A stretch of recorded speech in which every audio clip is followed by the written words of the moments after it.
Welcome back, clients and guests, to part 2 of my anxiety video. My name is Jason Serro, and I'm a licensed professional counselor located in Connecticut.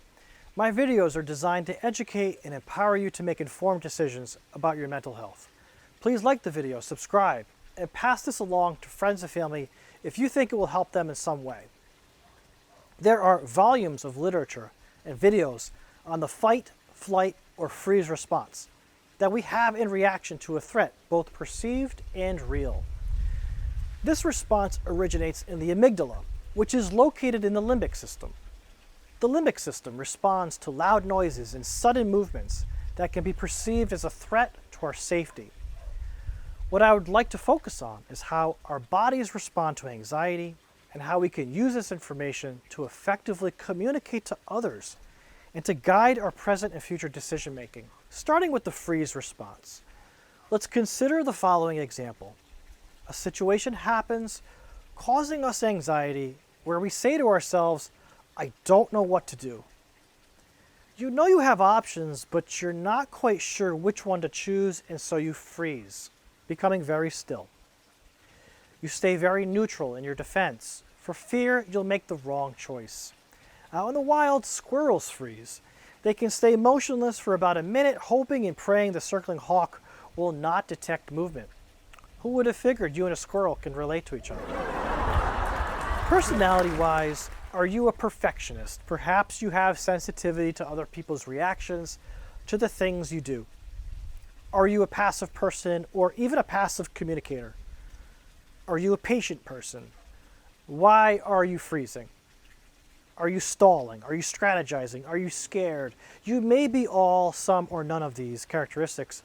And maybe you can talk with your partner, family member, friend, or even your coworkers or boss, because understanding your response to anxiety could be very helpful. For example, you can communicate to your boss that when they correct you in front of other coworkers or guests, you get embarrassed and you freeze. Instead, maybe you suggest to your boss that they write an email to you about their concerns instead of calling you out in front of others, which can be really embarrassing. Let's move on to the flight response and consider the following example. A situation happens causing us anxiety where we say to ourselves, I want to run away as fast as possible. I'm going to get the hell out of here. You can probably give the gazelle a good run for their money as your brain signals to your body to flee the situation, to avoid perceived or real danger. The key word here is avoid. Avoidance takes on many forms as it moves to relieve body discomfort for a safer, more comfortable, and secure environment. Indicators that you flee discomfort may look like the following. When someone says something you don't like or agree with, you may check out mentally, avoid eye contact, and possibly ignore what they're saying and even vocalize a string of unrecognizable consonants resembling the English language, but not really. Are you that person who ghosts people or leaves them on read? Are you a passive-aggressive communicator? Are you the one to dip out of the party without trying to be noticed? When you're confronted with an issue by your romantic partner, do you deny or deflect responsibility or avoid the conversation altogether? Instead, hang in there a bit longer, experience the discomfort, and say to yourself, I can get through this because it's a really short amount of time.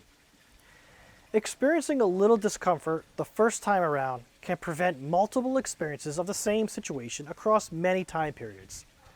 Compound that avoidance times multiple experiences, and before you know it, you have avoided many meaningful parts of your life. Finally, we will cover the fight response and can see if fighting during times of stress impacts other areas of your life. Let's consider the following example where a situation happens in which someone is trying to scare you by getting in your face, and you respond by punching them in the face. Well, your mind and body chose to move toward the threat and not away from it. You are like the hawk circling, spotting, and attacking. Let's look at your personality a bit. Are you an alpha type?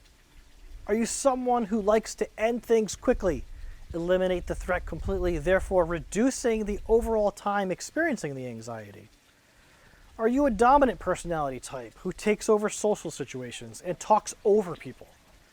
Do you have little tolerance for discomfort? Are you an aggressive communicator? Do you insist on taking the lead for group projects? Are you defensive when you perceive someone to be challenging you or posing a threat? Instead, utilize the power of assertiveness, where you respectfully and powerfully speak your beliefs and feelings while remaining caring, a good listener, and empathetic toward others when they share or want to lead.